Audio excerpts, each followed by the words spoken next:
মাননীয়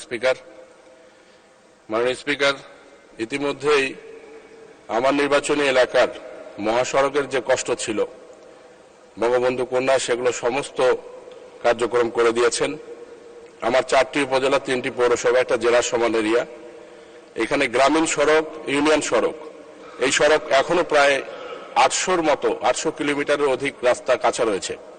বৃহত্তর দিনাজপুরে যে প্রকল্প আমরা পেয়েছি, সেখানে সর্বোচ্চ 110 কিলোমিটার আমার নির্বাচনী এলাকার ডিপিপিতে অন্তর্ভুক্ত হয়েছে।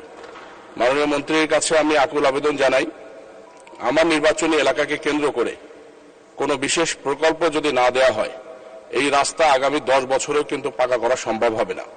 এই নির্বাচনে ভোট চাইতে গিয়ে মানুষের কাছে যে প্রশ্নবিদ্ধ হয়েছি রাস্তার জন্য, অল্প কিছু হলে 50% রাস্তা পাকা করার জন্য কোনো বিশেষ প্রকল্পের উদ্যোগ গ্রহণ করবেন কিনা সবিনয় নিবেদন জানাচ্ছি। ধন্যবাদ মাননীয় স্পিকার।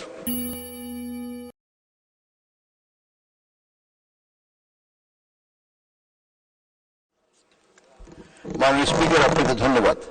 সারা বাংলাদেশে প্রায় 3.5 লক্ষ কিলোমিটার রাস্তা এলজিডির মাধ্যমে বাস্তবায়িত হয়।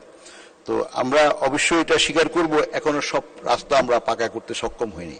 তো আমার মাননীয় সংসদ সদস্য যেই ওনার নির্বাচনী এলাকার কথা বলেছেন, আমি এই বিষয়টাকে গুরুত্বের সহিত বিবেচনা করব অবশ্যই। তো একটা কথা এখানে উত্থাপন আমি করতে চাই, একসময় আমাদের গ্রামীণ সড়কের এত চাহিদা ছিল না। আজকে মাননীয় প্রধানমন্ত্রী শেখ হাসিনার নেতৃত্বে বাংলাদেশের অর্থনীতির ব্যাপক পরিবর্তন হওয়ার কারণে মানুষের আকাঙ্ক্ষা বৃদ্ধি পেয়েছে, এবং আমি মাননীয় সংসদ সদস্যের সাথে একমত যে ওনার এলাকার সাধারণ মানুষ এই সমস্ত সড়ক পাকা হলে তাদের অর্থনীতির যে লক্ষ্যমাত্রা আছে উন্নত বাংলাদেশের, সেই লক্ষ্যমাত্রায় পৌঁছার জন্য তাদের জন্য ত্বরান্বিত হবে। তো আমরা আমাদের সারা বাংলাদেশের জন্যই উন্নয়নের কাজ করতে হবে, এবং ওনার এলাকাকেও আমি অত্যন্ত গুরুত্বের সহিত বিবেচনা করব। মাননীয় স্পিকার, আপনাকে ধন্যবাদ।